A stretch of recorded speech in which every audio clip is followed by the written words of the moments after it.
Втора част. Както казах в първа част, сложихме малко сирене. Искам повечето ни няма да го ядем. Точно аз. Брат ми, не е сирене. Сирене, не е кашкавал. И сега ще измислим още някакво да сложим. Хора, ние ще снимаме, ще правим питник. Сега, да.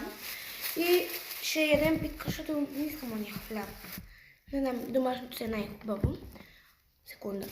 Хора, ще ядем вътре, защото вънка нещо малко почетете е такова. Сме го показвали, но ще го покажем на някои от видеята ми. И настава просто... Той ще дойде, ще ни пречи, затова решихме вътре да ядеме. Стига с тази ябълка. И това е след обедна закуска. Първо ще ядем това. И после ще ядем сладко за десерт. Имаме орео, ябълка и вафла с поко.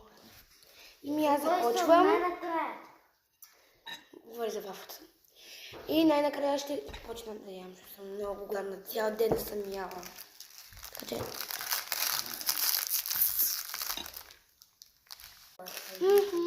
Това е много вкусно. Имаме род да си потуши ореото. И брат ми за първи път ще моята яйчено лъченко. След малко той само че. Брат ми даде 10 на лъченката ми. Беше вкусно. Не знам хора, после ще ни покаже кучето. Ще ви дам малка тайничка. Смисъл малко тайни. Той е момче. На 1-2 месеца някъде. Името е Мики. И просто е много сладичък. Кажи. Да. Да. Не мога. И това е домашно сирене. Ще ви махна ефекта да ви покажа. Ето това е сирене.